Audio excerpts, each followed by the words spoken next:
Baik, assalamualaikum warahmatullahi wabarakatuh. Alhamdulillahirabbil alamin wal aqibatu lil muttaqin fala udwana illa 'alal zalimin wassalatu wassalamu ala asrofil anbiya'i wal mursalin imamil muttaqin sayyidina mu'minin sayyidina wa maulana Muhammadin wa ala alihi washabihi wa man tabi'ahum bi ihsan ila yaumiddin.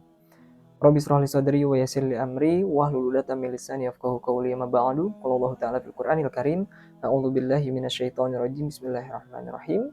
Wa laqad yassarnal Qur'ana lidzikri fahal min mudzakir.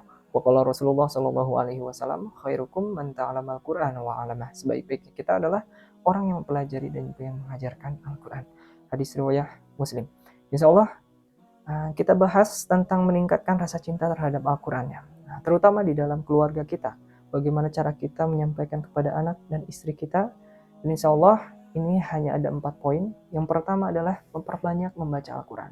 Nah, dari awal untuk ingin lebih dekat dengan Al-Quran yaitu membaca Al-Quran dulu. Nah, karena membaca Al-Quran ini bukan soal kuantitas tapi kualitas, terutama dari tajwid, tadaburnya gitu ya. Dan itu paling inti sebenarnya. Kualitas maksud di sini warotilil Quran tartila. Bacalah Quran dengan secara perlahan-lahan. Jadi tartil di sini kualitas kita harus dijaga. Nah, kita terapkan dari diri kita ke anak-anak kita seperti itu. Yang kedua itu memperbanyak membaca Al-Quran. Nah, memperbanyak baca Al-Quran ini dimanapun kalian berada, dimanapun posisi kalian, kecuali di tempat-tempat yang najis, itu tidak boleh ya. Tapi misalkan kita lagi nunggu gitu ya, daripada kita berpikiran yang negatif, tapi kita tutup dengan bacaan Al-Quran. Atau kalau kita bersama anak-anak kita sambil ditentir, ya itu sambil menjaga hafalan ya, seperti itu. Terus yang ketiga ada memperbanyak membaca sejarah. Nah, ini di sini salah satunya adalah tadabur ya. Tadabur ini kan dari zaman Rasulullah sampai kita gitu ya. Al-Quran ini kan perjalanannya panjang gitu ya. Nah, itu kita ceritakan sejarahnya dari sahabat-sahabat Nabi seperti apa gitu, dari penciptaannya Al-Quran, dari kisah-kisah dari asbabun nuzul dari Quran, dari surat-suratnya. Nah, itu kita sampaikan bagaimana untuk meneladani orang-orang terdahulu gitu ya. Terdapat uswatun hasanah di dalam Quran itu, inspirasi-inspirasi. Nah, itu pasti banyak.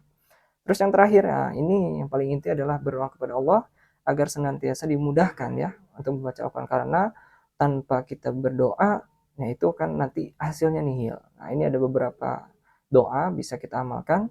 Allahumma la sahla illa ma ja'altahu sahla wa anta taj'alul huzna idza sita sahla. Jadi ya Allah, tidak ada kemudahan kecuali Engkau jadikan mudah, dan Engkau jadikan kesusahan jika Engkau berkehendak pasti mudah. Nah, itu salah satu dari doa bisa kita amalkan.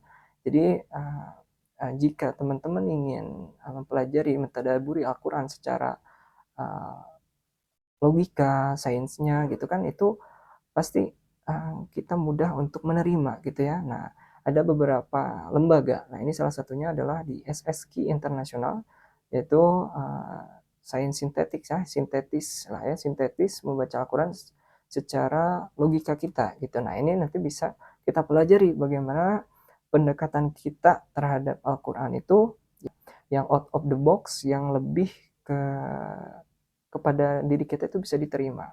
Kadang kan manusia itu diberikan yang langsung saklek dengan hal-hal yang syariahnya itu kan agak susah gitu ya. Tapi kalau misalkan yang bisa diterima dengan kalangan yang awam, nah itu insya Allah pasti mudah. Oke, demikianlah pembahasan singkat yang saya sampaikan. Mudah-mudahan bermanfaat. Billahi taufiq wal hidayah.